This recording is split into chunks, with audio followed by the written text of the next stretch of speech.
20 strange events history tried to bury. In the forgotten corners of history lie stories that don't make the textbooks. Events so bizarre, so mysterious, or so downright surreal that they were buried beneath the sands of time. But what if I told you that the truth is far stranger than fiction? Tonight, I'm taking you on a journey through 20 events that really happened, and yet most people have never even heard of them. Stories that begin with innocent dances and end in death. Kingdoms that vanished overnight. Women who rained bombs from the sky. Beer that drowned an entire city block. Sit back, breathe slowly, and listen carefully. Because once you hear these tales, you may never see history the same way again. 1.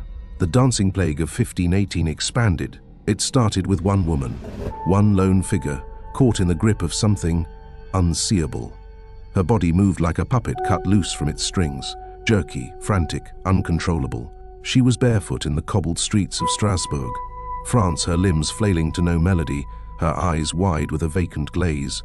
At first, people watched from behind wooden shutters, murmuring prayers. Some thought she was possessed, others whispered she was cursed, but within days more joined her. Dozens of villagers, men, women, even children, were dancing through the streets in the blazing July heat. They didn't laugh, they didn't speak, they just danced until they collapsed.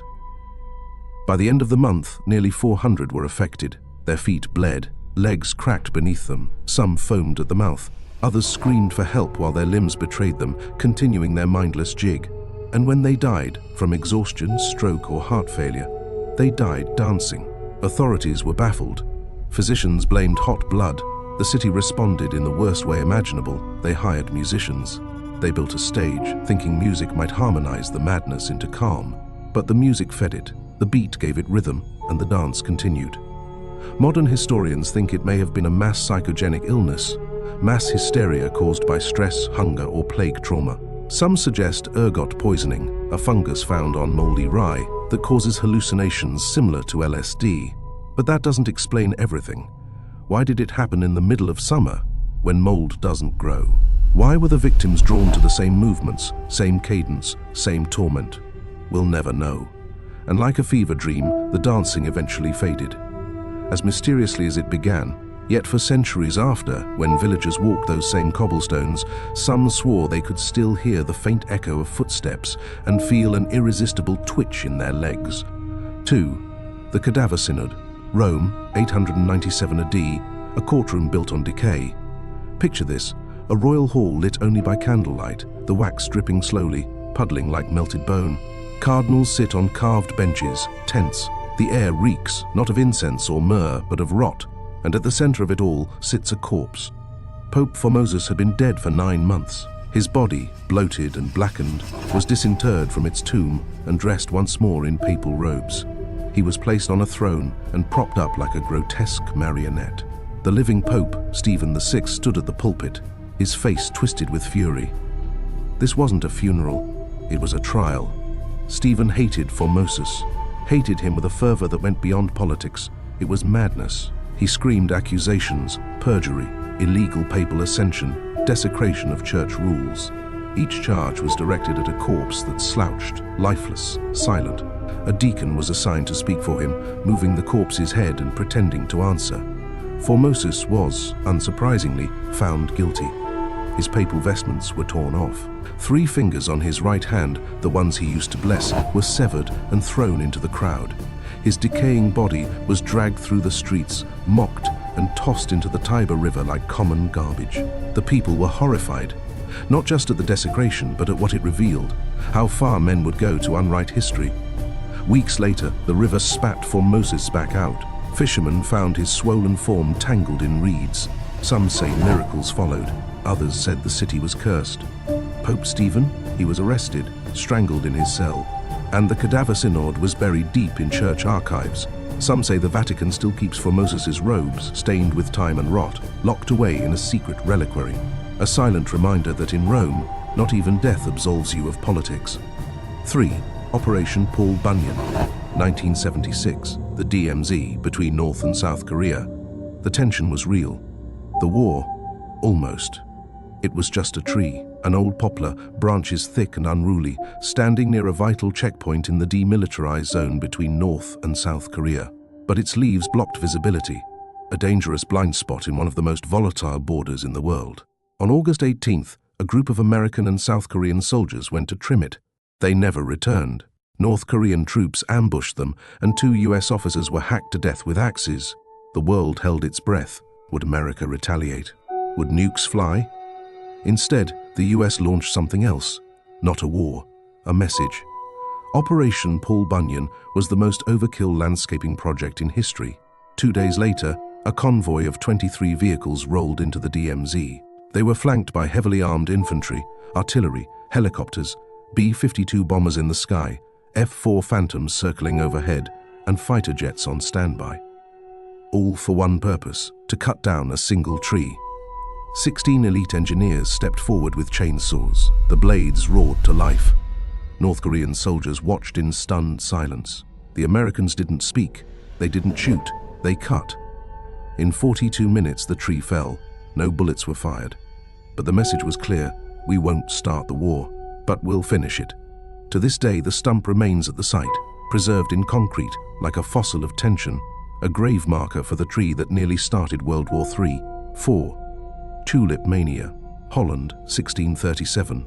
The flower that ruined lives. Imagine a flower so desirable it could bankrupt a nation. That's not metaphor, it really happened. In the early 1600s, the Dutch Republic was the richest country on earth. Art, trade, and science were booming. And into that golden age came a foreign flower, the tulip.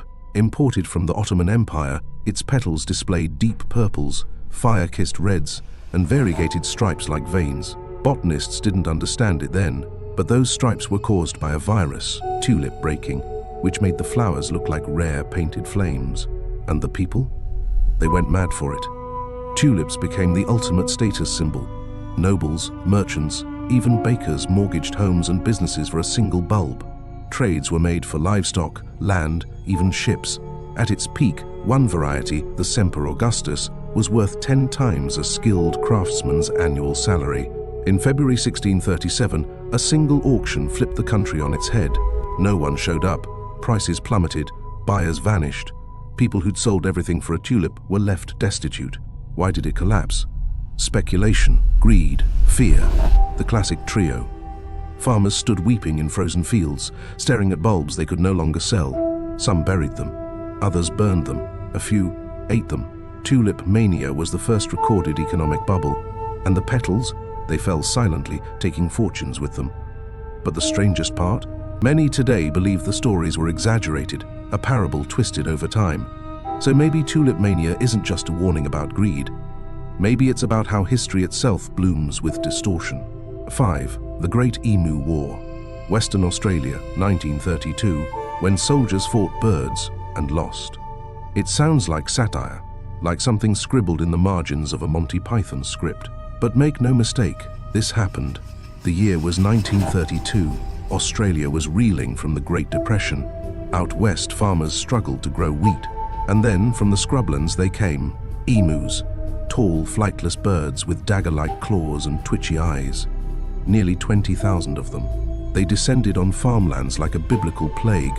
They trampled crops, shattered fences, scattered livestock. Farmers pleaded for government help. The government said yes, not with funds, not with fences, with machine guns. Enter Major GPW Meredith of the Royal Australian Artillery. He arrived with 2 soldiers, a pair of Lewis guns, and 10,000 rounds of ammunition. What followed was one of the most bizarre and humiliating military operations in history. The emus were fast, too fast. They'd scatter into small flocks, change direction mid-sprint, and vanish into the brush. The gunners could barely get a clear shot. One flock of 1,000 was ambushed, but the gun jammed after only a few kills. Another time, they mounted a gun on a truck, but the ride was so bumpy the shots went wide. The emus, untouched. Over the course of a few weeks, Meredith fired thousands of rounds. He reported only about 986 confirmed kills. Some birds were wounded and limped off, never to be seen again. The media had a field day. Emus outwit army, one headline read. Parliament was less amused. They pulled the plug. And so ended the Great Emu War. The birds survived. The soldiers withdrew. And Australia learned a brutal truth. You can win a world war, but you cannot defeat a bird that doesn't care about your plans. 6. The Night Witches. Soviet Union 1942, death came on the wind, with broomsticks and bombs. To the Nazis, they were shadows, phantoms who struck at night, silent as mist and deadly as fire. To the Soviets, they were heroes, ghosts in the sky, pilots of death, to each other. They were sisters. The 588th Night Bomber Regiment was made up entirely of young Soviet women. Most were in their late teens or early 20s. They flew Polikarpov Po-2 seconds, ragged wood and canvas biplanes designed for crop dusting. No armor, no radios, no parachutes. Each night, they took to the skies in total darkness. Their strategy was as elegant as it was terrifying. They'd cut their engines just before reaching the target, gliding silently toward the enemy. No sound, no warning, just a sudden shriek of air, and then the blast. When the bombs hit, the Germans heard only the rush of wind, like a broom slicing the sky. They called them the Nachthexen, night witches. Each crew flew up to 8 missions per night. They flew low, under radar, and dropped their payloads manually. Many planes were riddled with bullets. Some were shot down. Others crashed into forests or frozen rivers. But the women flew again the next night, and the next. One pilot, Nadezhda Popova, flew 852 missions. She was shot down multiple times and returned to duty with scars still healing.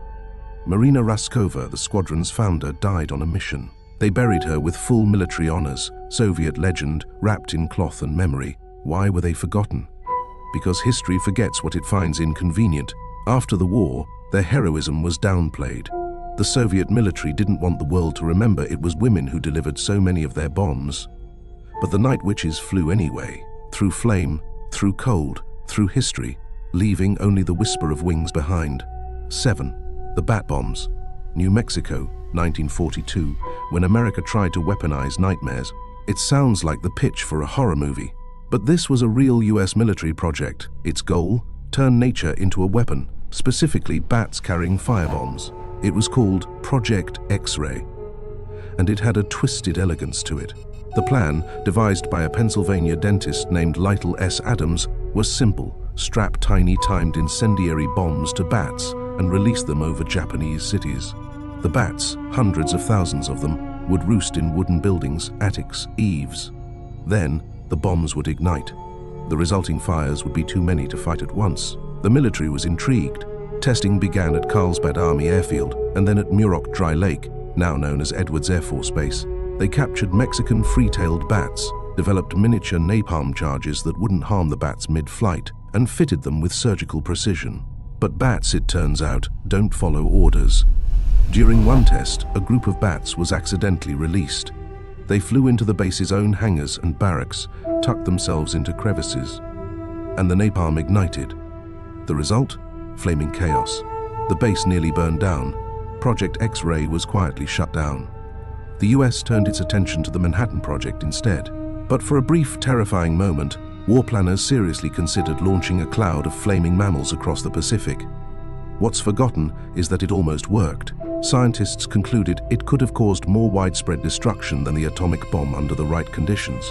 And perhaps, in some scorched alternate timeline, it did. 8. The London Beer Flood. October 17, 1814, when the streets of London ran with water. It was a normal Monday afternoon in the St. Giles parish, a poor, densely packed neighborhood in central London. Children played in the alleyways. Mothers hung laundry across muddy courtyards. And beneath them all, deep in the bowels of the Moore and Company brewery, pressure was building. Literally, a 22-foot-tall wooden vat holding over 135,000 gallons of fermenting porter beer burst open with a deafening crack. The force of the rupture shattered nearby vats, unleashing a tsunami of over 320,000 gallons of beer. That's over 1.4 million liters, moving fast and angry. The wave of ale slammed into the surrounding streets, a wall of brown foam sweeping through homes, collapsing walls, drowning cellars. At the Tavistock Arms pub next door, a bartender was pinned beneath a beam as the flood hit. She died instantly. Down the street, a group of mourners had gathered to hold a wake for a deceased child. The beer crashed into their basement apartment with no warning. 8 people were killed, some by drowning, others crushed beneath collapsing bricks and timber. Survivors staggered through the streets, soaked and confused. The smell of yeast clung to the air for days. The courts ruled the disaster an act of God. No one was held responsible. Moe and Company received compensation from the government. The poor families in St. Giles received nothing. In the following days, people reportedly scooped up beer from the gutters in pots and pans. Some said crowds tried to drink it off the pavement. Whether myth or truth, one thing is certain: the smell of porter lingered for months. It sounds ridiculous, a beer flood. But for the victims, it was no joke. It was a tidal wave of death, and it was forgotten, because who would believe it? 9. The Lost Colony of Roanoke. 1587, one word carved in wood, no people, no remains, only silence. It was meant to be England's first foothold in the New World, a thriving colony in a land full of promise. Instead, Roanoke became a ghost. In 1587, over 100 men, women and children set sail to Roanoke Island, off the coast of present-day North Carolina. They were led by Governor John White. Among them was his daughter, Eleanor Dare, pregnant with the first English child born on American soil, Virginia Dare. White returned to England for supplies. War with Spain delayed his return. When he finally came back, 3 years later, the settlement was gone. Not destroyed, not burned, not abandoned with signs of struggle. Gone. No graves, no bones, no human remains. The homes had been dismantled methodically, not torn down. The only clue? The word Croatoan carved into a post. Another word, CRO, was etched into a nearby tree. Croatoan was the name of a nearby island, and the name of a local native tribe. White wanted to investigate, but never did. Storms and politics forced his ship back to England. He died never knowing what happened to his family. Theories flooded in: assimilation with native tribes, massacre, disease, starvation, alien abduction, if you ask the fringe crowd. One clue surfaced in the 1990s, the Dare Stones, a set of engraved rocks supposedly left by Eleanor Dare describing the settlers' fate. Most were proven fake, but one remains disputed. No bodies, no campfires, no final journal entries, just a vanished colony and a name carved in wood like a whisper across time. Even today, we don't know if the people of Roanoke died, lived, or simply became something else. 10. The Republic of Cospire, 1440 to 1826. The accidental country without laws. Cospire was never meant to exist. It wasn't the result of war, rebellion, or negotiation. It was born because of a cartography mistake. In 1440, the Papal States sold some land to the Republic of Florence, but the borders in the contract were vague. There was a thin strip of land, less than 2 miles wide, that both sides assumed belonged to the other. So it was left alone, ungoverned, unclaimed. The locals noticed and declared independence. Cospire had no taxes, no standing army, no central government, just a cluster of families living in quiet anarchy for nearly 400 years. When tobacco was introduced to Europe, Cospire became a hub for smuggling and illegal trade. Papal laws banning tobacco didn't apply here. Farmers cultivated it freely. Traders came from miles away to buy without tariffs. Their motto, Perpetua et firma libertas, perpetual and firm liberty. They had no formal prisons, no royal lineage. The church had no power here. Cospire was a loophole made real. Eventually, by the 1800s, neighboring powers caught on. With a few treaties and a bit of pressure, Cospire was quietly absorbed into modern Italy in 1826. The Republic was gone without a fight, but the legacy remained. To this day, in the hills of Umbria, descendants still remember their heritage. Some say they still grow secret fields of tobacco in honor of their rebel past. The world forgot Cospire, but for nearly 4 centuries, a few hundred people proved that freedom, true freedom, can grow in the margins of a map. 11. The Affair of the Diamond Necklace, France, 1785, a scandal that whispered revolution into the ears of the mob. Marie Antoinette never touched the necklace. She never ordered it, never wore it, never even laid eyes on it. But its glittering weight helped pull an empire to its knees. The necklace was no ordinary trinket. Commissioned decades earlier by Louis XV for his mistress, Madame du Barry. It was a dazzling crescent of over 600 diamonds, weighing 2,800 carats. When the king died, the jewelers were stuck with it, too opulent to sell, too cursed to keep. Enter Jeanne de la Motte, a minor noblewoman with ambition dripping off her like perfume. She concocted a scheme so intricate, it could have been opera. She forged letters from Marie Antoinette. She seduced Cardinal de Rohan. an ambitious clergyman desperate for royal favor, convincing him the Queen wanted to buy the necklace in secret and needed his help. There was even a nighttime meeting staged in the Versailles Gardens with a prostitute dressed as the Queen. Rohan secured the necklace. La Motte sold it piece by piece. Eventually, the truth unraveled. Rohan was arrested. The Queen, though blameless, was humiliated. Pamphlets flooded Paris, mocking, obscene, scandalous. To the starving masses, this necklace became a symbol.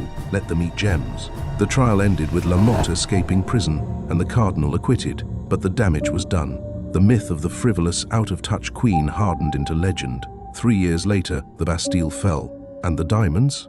Lost to history. What's forgotten isn't the necklace itself, but that it never belonged to Marie Antoinette. She was framed, and yet her name would forever sparkle with guilt. 12. The year without a summer. 1816, the sun dimmed, the crops failed, and the monsters came. It began with a boom half a world away. Mount Tambora, Indonesia, April 1815. The largest volcanic eruption in recorded human history. 10 times more powerful than Krakatoa. The sky turned to fire. Ash rose more than 25 miles into the atmosphere. But what Tambora unleashed didn't stop there. It circled the Earth, unseen but relentless. In 1816, Europe and North America were plunged into darkness. It snowed in June. Lakes froze in July. Crops withered in the fields. Livestock starved. Food prices tripled. Famine stalked the countryside like a ghost. They called it the year without a summer. Riots erupted in cities. Families ate tree bark. Mothers abandoned infants on church steps. Some turned to cannibalism. But in a villa on the shores of Lake Geneva, a different storm brewed.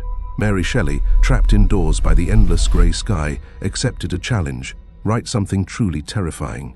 Inspired by the cold, the death, the silence of nature turned against man. She dreamed of a monster. Frankenstein was born that summer. So was the vampire, the ancestor of modern vampire fiction. Tambora had scarred the earth and given birth to new nightmares. This is the part they don't teach in school. That behind every invention, every story, every myth, there may be smoke, literal smoke, rising from some forgotten mountain. History remembers Frankenstein. It forgets the horror that made her. 13. The Ghost Army. 1944. Artists, actors, and audio engineers saved Europe with lies. They never fired a shot, but they turned the tide of war. Officially, they were the 23rd Headquarters Special Troops. Unofficially, they were the Ghost Army, a top-secret unit of 1,100 men tasked with one impossible mission: convince the Germans that entire divisions of the US Army existed where they didn't. They used rubber tanks, inflatable jeeps, wooden artillery, painted shadows on the ground to simulate movement, camouflage made of nothing at all. They broadcast fake radio chatter, complete with sound effects, trucks, engines, idle soldiers. They played tapes of marching battalions through loudspeakers hidden in the trees. At night, they'd sow fake tracks into the dirt, light campfires, even hang laundry to suggest thousands of men. They risked their lives for illusions. In one case, they faked an entire invasion near the Rhine, luring German forces away from the actual crossing point. It worked. Thousands of lives were saved. Many of the Ghost Army members went on to fame: fashion designer Bill Blass, photographer Art Kane, and artist Ellsworth Kelly. Their existence remained classified for decades. No medals, no parades. Why forgotten? Because lies, no matter how noble, are messy. And the Ghost Army didn't win with bullets. They won with smoke and mirrors, but their enemies feared them. Because how do you fight an army that isn't really there? 14. The Erfurt latrine disaster. Germany, 1184. Nobles gathered for peace and drowned in human waste. It was supposed to be a day of diplomacy.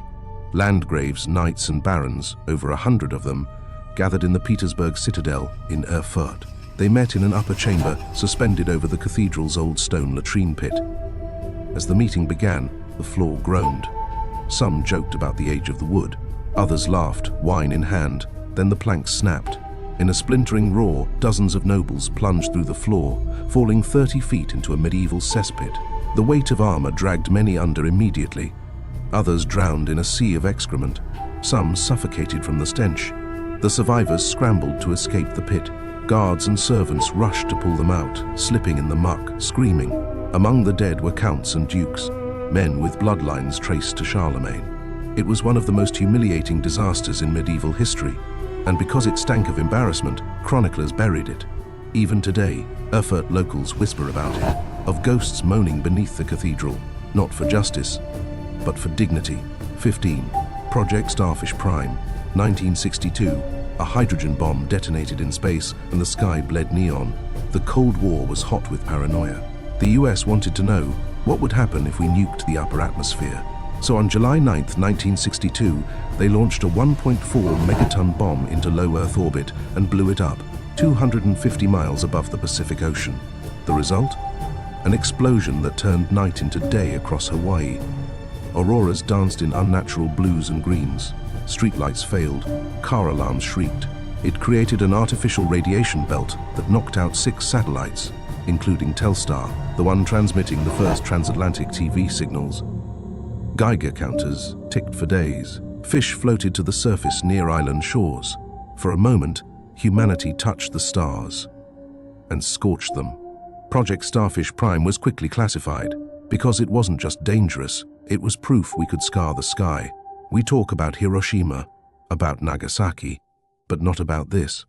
Because there's something deeply unnerving about a bomb so powerful it paints the heavens. 16. The Battle of Los Angeles, 1942.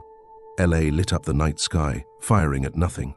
Just 3 months after Pearl Harbor, America was on edge. And in the early hours of February 25, air raid sirens began to wail over Los Angeles. Searchlights pierced the sky. Anti-aircraft guns opened fire. Over 1,400 shells were launched. Witnesses claimed to see a large hovering object above the city. It moved slowly. Lights blinked across its surface. Some said there were multiple crafts. Others saw nothing at all. The barrage lasted for hours. By morning, buildings were damaged. Shrapnel littered streets. 5 civilians were dead, some from heart attacks caused by the panic. The military claimed it was a false alarm, a weather balloon perhaps. But the photographs show something strange caught in the beams. And the enemy? Never found. No planes, no bombs, no invaders, just silence. To this day, conspiracy theorists argue it was aliens, or secret Japanese tech, or mass hysteria. Whatever it was, Los Angeles fired blindly into the void, and the void did not answer. 17. The Fenian Ram, 1881, a rebel submarine lost to betrayal. Built by Irish-American nationalists to attack the British Navy, the Fenian Ram was ahead of its time, a sleek, steam-powered submarine designed by the genius inventor John Philip Holland. It was fast, maneuverable, and could launch torpedoes underwater. In tests, it worked flawlessly. But politics sank it. The Irish Republican Brotherhood, who funded the Ram, quarreled with Holland over control. In a bitter move, they stole the sub, but didn't know how to operate it. It never saw combat. Holland refused to help. He walked away. The submarine sat in a warehouse for decades, collecting dust, forgotten by the country it was built to free. Today, it rests in a museum, a vessel of war that never went to war, a symbol of revolution sabotaged from within. 18. Operation Northwoods, 1962, when the US military plotted terror on its own soil. Declassified decades later, Operation Northwoods is one of the most disturbing proposals in American history. The idea? Stage false flag terrorist attacks against American citizens, blow up ships, hijack planes, even fake casualties, then blame it all on Cuba to justify a war. It was signed off by the Joint Chiefs of Staff, approved in detail, suggested real violence, real deaths. The Cold War was cold-blooded. President John F. Kennedy took one look and said, "Absolutely not." He shut it down. Quietly. No headlines, no hearings. Had he not, the US may have bombed its own cities for political gain. This isn't a conspiracy theory. It's a fact, buried in files and footnotes. Operation Northwoods is proof that sometimes the most dangerous enemy is the one with the flag. 19. The bombing of Boise City. 1943. The only US city bombed by its own military. Late one July night, residents of Boise City, Oklahoma heard a rumble. Then came the whistling. Then the blasts. Windows shattered. Craters opened. A garage exploded. The culprit? A B-17 bomber on a nighttime training exercise. The crew had gotten lost in the dark and mistook the city square for their practice target. They dropped 6 bombs, thankfully just practice ordnance. No one was killed. but nerves were permanently frayed. The next morning, the town found themselves on every newspaper front page, a place so sleepy it had to bomb itself to be remembered. 20.